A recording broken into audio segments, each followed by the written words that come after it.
Da da da da da. Da da da da da da. Scoot over like I love you, huh? Hey guys, welcome back to the channel. Today is the long-awaited and promised marriage Q&A. This is my husband Justin, and I'm Jessie if you're new. We've been married for 15 years, and yesterday, Thursday, May 9th, 2024, was actually our 19-year dating anniversary. So I thought, what better time to do this Q&A? So thank you so much for those of you that provided us questions, and we're just gonna jump right into it. All right, dear, number one. How did I propose? How did you propose? I remember. Do you remember? The prayer garden at all? Well, you gotta build up to it. What's the build up? Well, first, I proposed. he asked my dad, and then we went out to eat First, somewhere. your dad said, I don't care, just don't hit her. Okay, I'm gonna edit that out. My daddy loves me. He's like, off a coal miner's daughter, he's like, I got two things. Don't hit her? Don't hit her, and don't move her off far from home. Yeah. All right, anyway, it's really sweet what he did. He's very romantic. Okay, what happened was he asked my dad, and then we went out to eat at my favorite restaurant, which was TGI Fridays, which is now closed down. It's a shame. I love their green bean fries. But I digress. And the Jack Daniel's chicken. And the Jack Daniel's chicken. You do know me. And then afterwards, we drove to my church. Were we going to church at that time there? Or? Yeah. Yeah, we were attending church at that time there. And they had a little prayer garden off to the side, and it was a really pretty night in October. I can't remember the date, but there was a full moon. It was gorgeous outside, and he told me to get out of the truck, and I did, and we're walking, and he's like, look at the moon. And so I looked at the moon. It was beautiful, and when I turned back around, he was down on one knee, and he was shaking. It was so cute, and he was like, will you marry me? And I said, yes, I have to poop because I forgot. I could have pooped. Because we just had TGI Fridays and I didn't know my stomach yet. So it was a beautiful moment that I ruined with my stomach. But apparently he forgot, so I could have left that out and he would be none the wiser. But yeah, that's how he proposed. And we were 21 and 22. So I was 22 and he was 21. Because he's the baby, and I'm the older woman. And question number 3? 2. Hardest thing as a couple we've overcome? Oh, that could be a whole video. Oh my gosh. You want to take this one?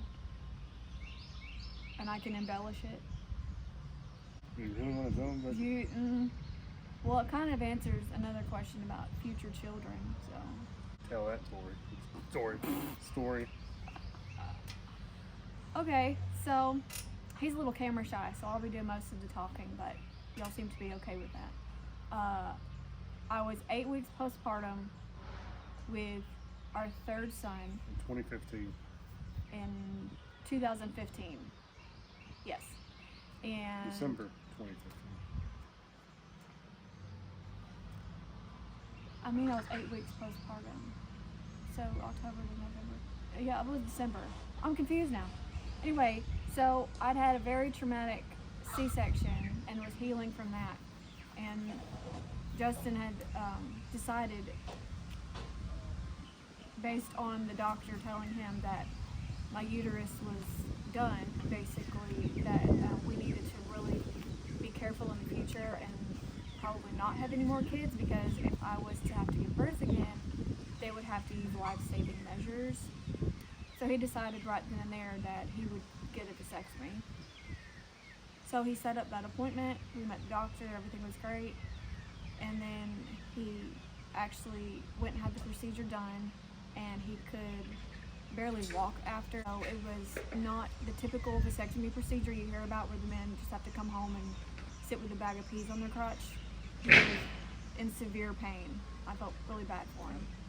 The doctor said my vas deferences were like 3 times the size of a normal one, so I don't Why know. would your vas deferens be that big? I don't know. Okay, so I'm going to put a disclaimer on this video. This is not kid friendly. We're talking about testicles. He never really felt better after that. It just kept getting worse and worse. And I looked at the incision site one afternoon and I was like, honey, this is infected. We needed to go to the doctor. So we took him to the doctor, the guy that did the vasectomy. And he said, oh, it's just bruised a little bit. You'll be sore. And then that night we went home. Or was it a couple days later? It was 2 days later. 2 days later, Christmas Eve. I was disoriented. He was very disoriented. He was not himself. I didn't realize what was going on, so we were fighting a lot because I was trying to get the kids ready to go to a family member's house for a Christmas celebration. And I could tell he had a fever and he wasn't feeling well, but we had no idea how bad it really was. So we got to the family member's house and he's still kind of moping around, not acting like himself. And we end up, I think they took you to the doctor. They tried to, but it was Christmas Eve and every doctor's office was closed. That's right. So he just came back and we left and went home. And he was in so much pain later. I was like, you need to just go to the ER. So unfortunately, because my anxiety was so bad, I hadn't been treated yet. My mom took him to the hospital and I stayed home with all the kids. And they said, okay, well, we're going to admit you because you do have an infection. And the doctor will be here in the morning, possibly to see you. So Christmas Eve, he's in the hospital in severe pain, fever, infection down there. And the next morning, Christmas morning, The urologist surgeon came in. I came to the hospital and I was sitting in the hospital bed with Justin, and the main urologist over the whole department came in and he said, they didn't tell me it was this bad or I would have come in last night because of from the red swim trunks. I had an infection that looked like red swim trunks from my knees to my stomach, my belly button. And I was hallucinating. It was really feverish. I didn't know where I was at.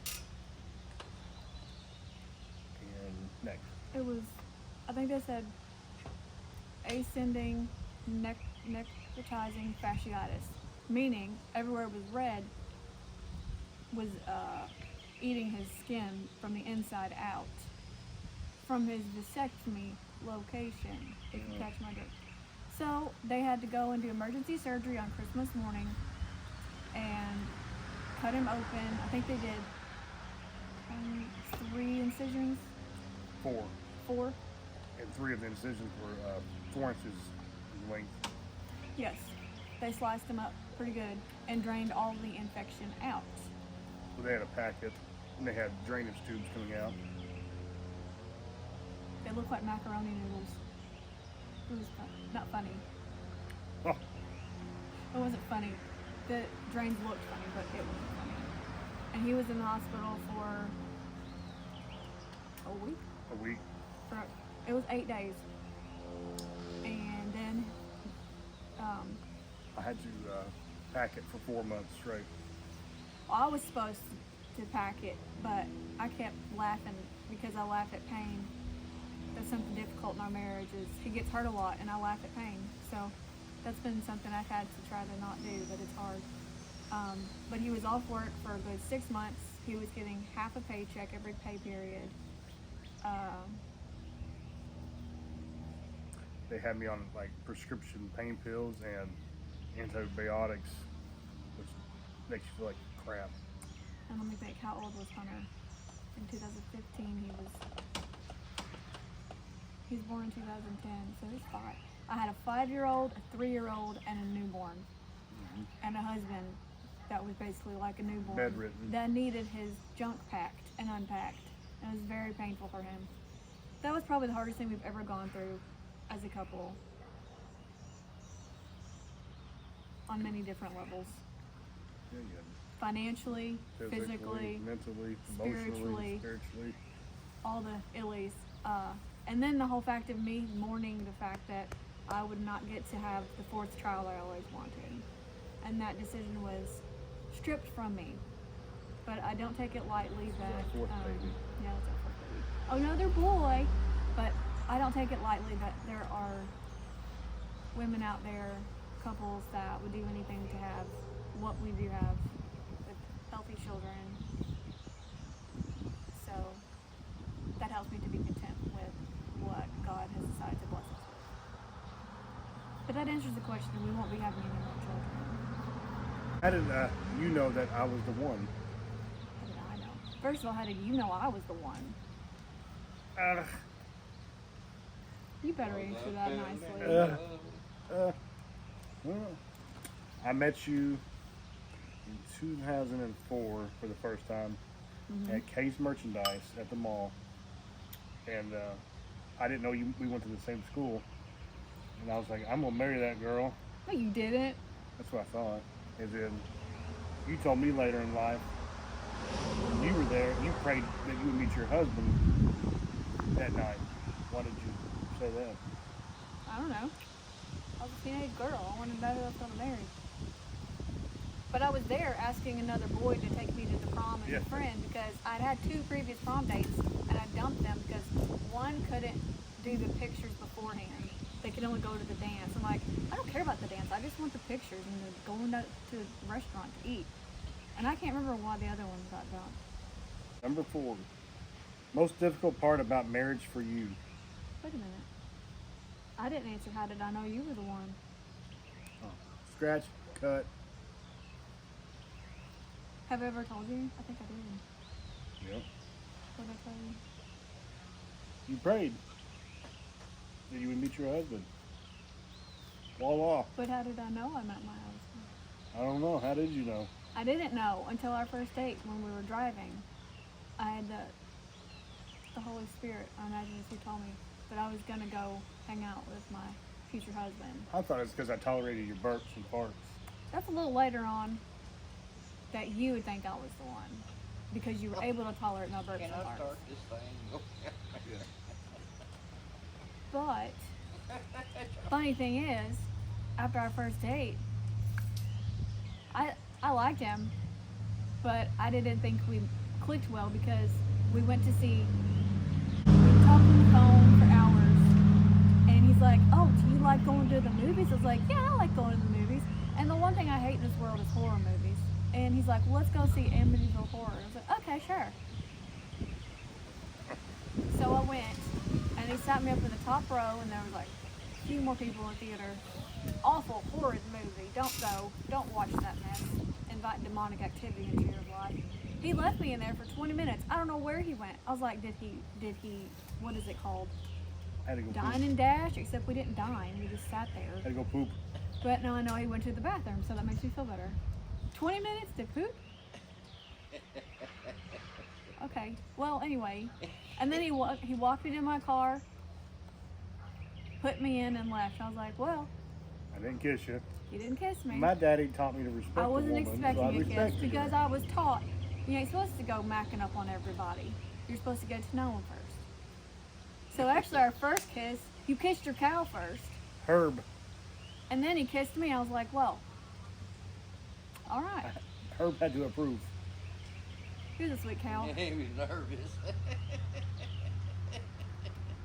That ain't how you did it. It was a cute little, in your little Honda Accord. You're wearing a green John Deere tank top. It was black with, No, it was black with green. I can remember I was in there getting my hair cut. Remember you coming here because you couldn't find her. Oh yeah. where was I? You was nervous, wrecked, scared, Your worried. phone died. And Oh, I didn't know where you was at. I was out with girls. Next question. That's quick. I'm not answering all these. We'll do one more. No, absolutely not. No, we're gonna do one We more. gotta do at least the marriage ones. Right. Advice for newlyweds. Don't get married. That's terrible. No. Do you want to go first or me go first? Advice. The most important advice is to put God first in every decision that you do. Do marriage counseling. We did that a few times. Always make sure you're always look at the bigger picture, and always put your wife first. That's the most important thing to me. God first. and whatever your wife needs second. I'll accept that. That's a good answer. Do you have anything else to add to that question? Because I'm going to answer it next. Enjoy being newlyweds. Don't rush into being a family, adding more people. I'd say that's huge. Enjoy each other. Go on vacations. Just don't rush into debt or children. Well, I think y'all should know, when we did get married, yeah, we went to premarital counseling, we did go to church, but we were still kind of spiritually immature when it comes to actual marriage. Before you get married, do the premarital counseling and make sure you talk about the things like, how many kids do you want? Do you even want children? Finances. Who's gonna work? Are you gonna be a stay-at-home mom when you have kids? How you're going to handle the finances, and along with the kids, like how are you gonna divide up chores? Are you gonna expect your kids to do chores? Do you want to homeschool them? Do you want to public school them? Even medical decisions. Those are, like, I've seen couples be divided over whether to get their kids, different things at the doctor. I don't know what I can say on here without getting censored, but it's good to be in agreement on a lot of those things, and you don't think about that when you love somebody and you just want to start your life together. But I know a lot of our difficulties could have been avoided had we talked about it beforehand and had like at least a little bit of a game plan of what we expected out of each other. And don't let your ego get ahead of you. Yeah. Pray about every decision. Yeah, because marriage for a Christian is the literal, like, not literal, but the metaphorical representation of Christ and the church. Mm-hmm. So the husband is the head of the home, just like Christ is the head of the church, and the woman symbolizes the church, and the church submits to the head, which is Jesus, and Jesus sacrifices himself for the church, which is the woman. And so you're a team together. So, and men, your wife isn't your slave. She's your equal. She's your counterpart. And you should never treat her as a secondary person just because you're at the head of the household. You're in this together, and you both have a walk with Christ, and you need to walk it together. That's probably the most important thing. yeah, and we definitely are not speaking as like perfect Christians, because no, we're not. We're still learning how to walk together with God, because we have differences of opinions, but the main takeaway of all that is, when you're married, it's not you against your spouse if there's an issue, it's you and your spouse against the issue. Mm-hmm. So if there's any situation and one of the spouse is the winner in that, usually your marriage ends up losing in that battle, because it's like a wall between you. You eat my chips. So don't go to bed angry, and be on each other's side even if you disagree. I think that's important. Good advice? Great. What do you do when you're going through a period where you don't feel that loving? That's a broad question, but you always want to make sure your spouse isn't the backbone of any situation that you're going through. You always want to keep them updated, what's going on in your life. Even though you see each other every day, there's still things you go through. There's still battles that your spouse is going through. Just make sure you keep each other up to date. Make sure that you're serving your spouse and not using your spouse. That's probably the most important thing. Well, I have a lot of days where I don't feel loving. I'm quite irritable. And on those days, I try to find something that I can do. Like, his love language is acts of service. So if he comes home to a clean house, the rest of the night's gonna go great. He's gonna be in a great mood. So I'll be sure to like make something sparkle extra good for when he comes home from work if I'm not in a loving mood. Because I don't want to add my hate fuel to the fire when he gets home and gets angry that, the house is a mess or something like that. That's something else I'd like to add to the newlywed advice. You need to find out what your spouse expects the house to be like, because I have a very opinionated husband with decor and everything, how it looks, and a lot of men aren't like that. So we butt heads a lot with what the house looks like. And Well, I like things very nice and tidy and clean, organized. I like certain decorations. I like certain scents. That's another thing. She can't smell certain scents that I love, and I love cinnamon, and I love the taste cinnamon. She cannot have either one. I'm allergic to cinnamon, so he's had to sacrifice that, and that sacrifice does not go unnoticed. Every day, I want to smell or either eat cinnamon toast crunch. I can't have it. I believe Jesus will heal me to the point where you can have cinnamon toast crunch again. We can dine at the breakfast table together. One day. Or you can serve it when I'm not there. But then wash your mouth out really good. I'm not done.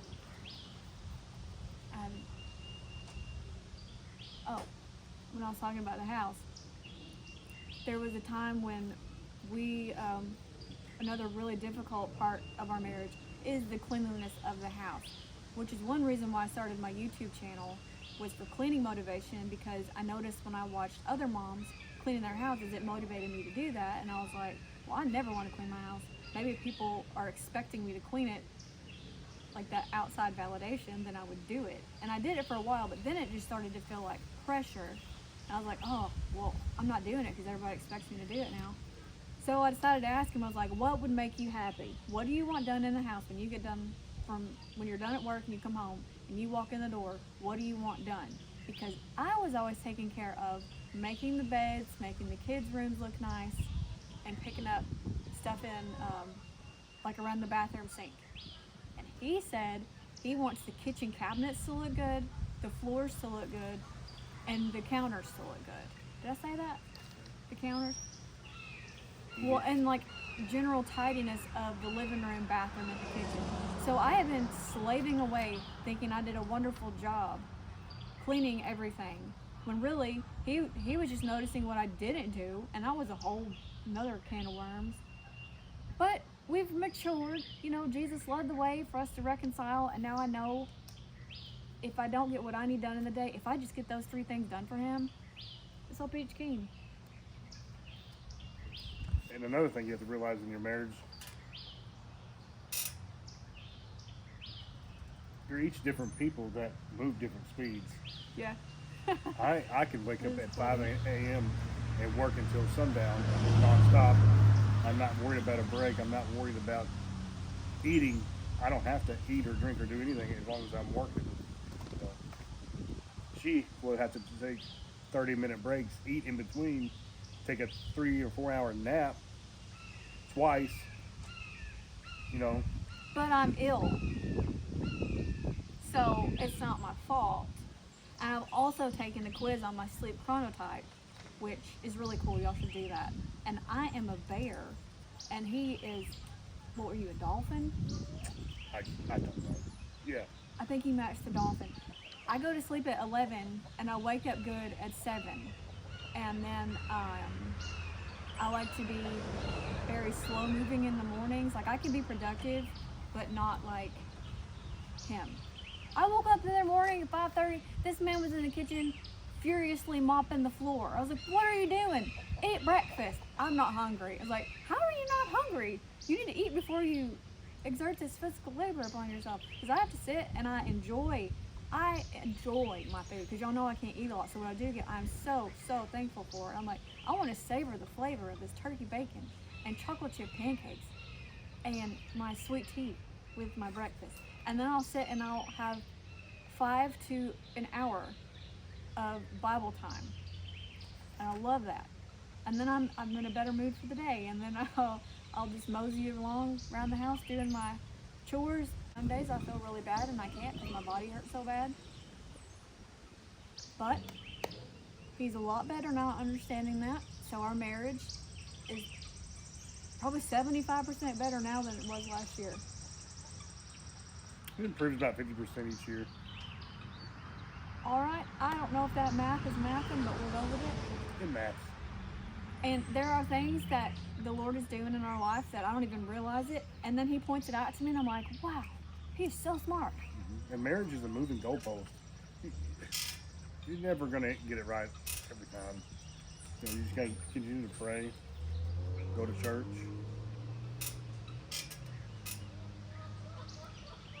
A good Bible preaching church, not just any building. Don't go to a numb church where they just stand there like robots. Next question. What's your favorite thing about me? Hold on. I got to answer this question. Oh gosh. Is a hot dog a sandwich? Oh my gosh. We're gonna do that one now? Okay. Well, what do you think? Is a hot dog a sandwich? Put in the comments below. Do you think a hot dog is a sandwich? Sandwich. That's a funny word. No, I think of a sandwich is 2 pieces of flatbread, you know, come together.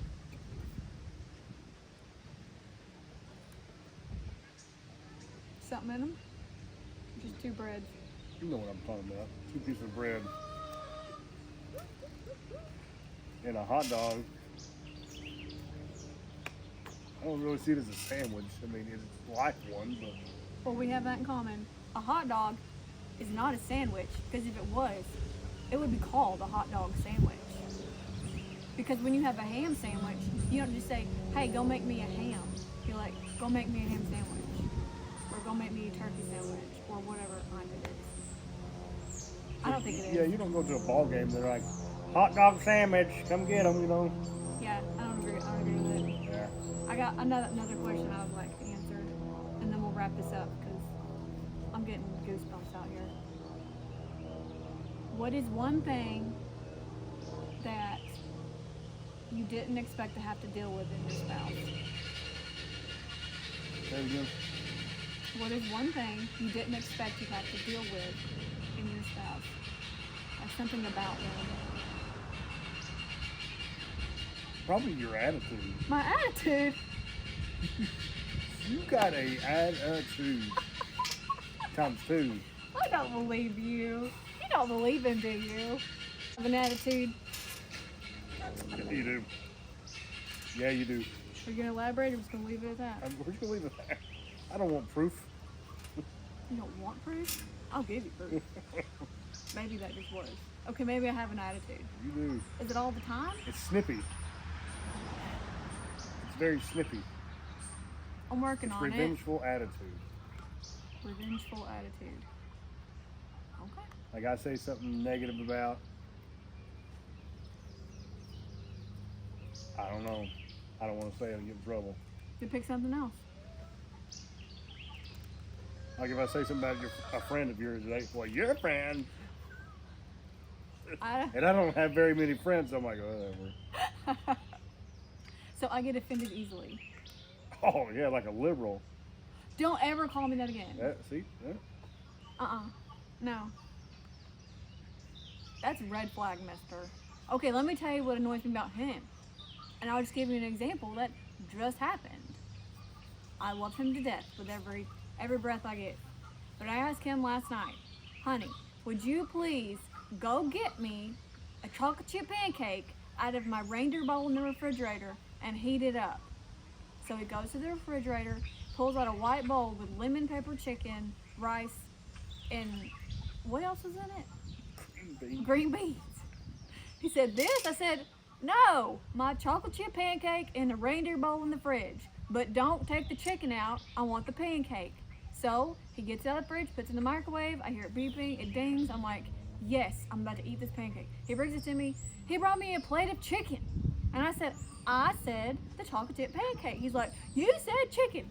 And Diesel's like, Mommy, you said pancake. I was like, I know I said pancake. But I ate it because I was grateful he got up and heated up my food for me.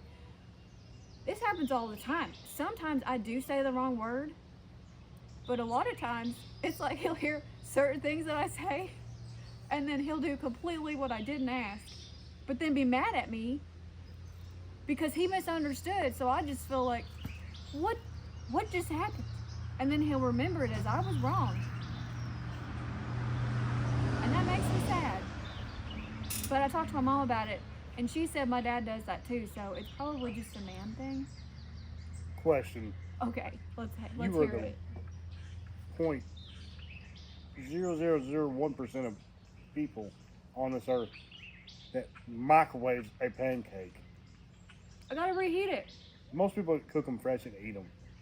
No, you've never seen all these moms, what is it called, batch cooking pancakes, sticking them in the freezer, pulling them out the next morning, heating them up in the microwave for their kids for a fast, easy to go breakfast?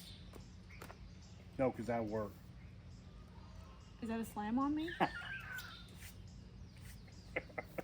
People heat pancakes. That's what the microwave is for, is to reheat food. Isn't it gooey? Like weird tasting? No, it's delicious. I think somebody needs to make a comment on that. Yeah. I am appalled. This is going in a different direction than I thought it would. Did it work out the way you thought? No, nothing ever does. Anyway, I hope I got to all of your questions. If you have any more, please put them in the comments and we will answer those. I hope you enjoyed this little Q&A. I've learned a lot. Like, my husband thinks I'm weird for heating up pancakes. It is weird. It's not, I don't think it is. I think you might be getting your feelings hurt in the comments, honey. I'm not going to read them. I am. Squirrel. You want to answer one more fun one? What's another fun one? What was your first email address? Ironballs at Microsoft.com. That's it? Ironballs, yeah. Mine was smileyjc_14 @gmail.com. Mine was for Halo. When I started online gaming when I was like We 17. can't end the video without talking about this. That was the most difficult thing besides him getting his balls messed up, was video games. The balls are fine now. Yeah, he works great, y'all, I promise. He just, what is it called? Shooting blanks? Next. Edit it out. No, What? You want to? I think it's funny. Like, next. Wait, what did I say? Oh, video games. Men don't need to play video games. They really don't. It doesn't help. Find something else to do, men. Go start a business. Get chickens. Chickens are good. Find something to do besides sit around and play video games and waste your time away. And money and time away from your family. Just get away from video games. Because they can easily take over your life like any habit. It's worse than any habit Oh, it's I've so ever cold. had. Why is it so cold? It's like a hot summer day. Then it's not hot. Okay, but I'm cold. If we were a movie, what movie do you think we'd be? This is the last one, I promise. I know y'all are probably getting bored. Planet of the Apes. What?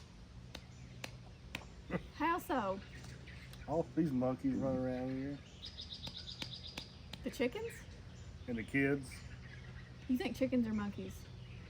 Okay, scratch that. Ask me the question again. What movie do you think matches our relationship / marriage? That's a hard one. That's what you said. What's that movie with Mel Gibson that we just watched not too long ago with he's trying to stop the flooding? Oh, I don't remember. The River? But it's got Sissy Spacek in it. Is it The River? It is The River. Good job. It's where we're just running this little household, overcoming obstacles. Men try to hit on you.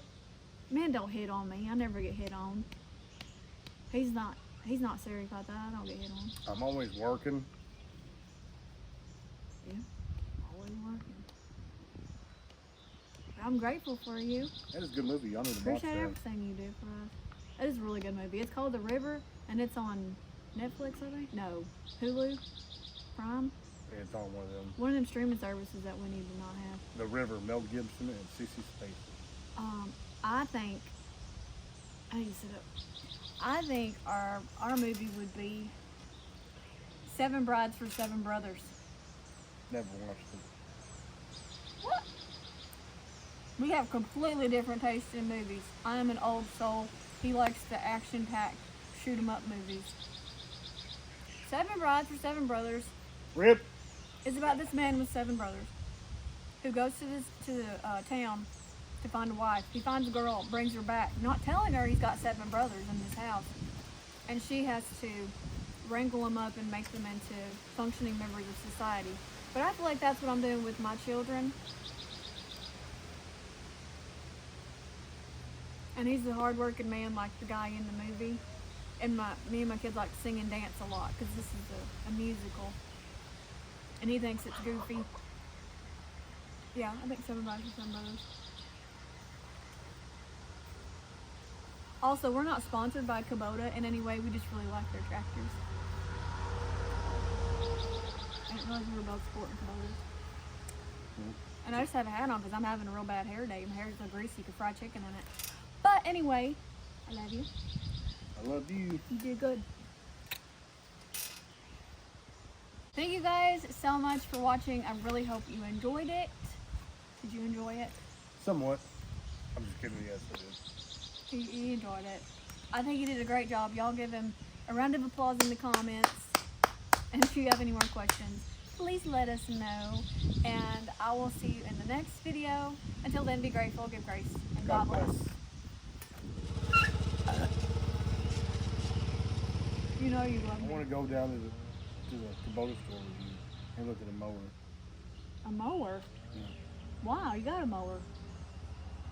I just want to go down and visit. We got nothing else to do. We have plenty to do. No. Quit arguing. We're going. You can drive me. All right.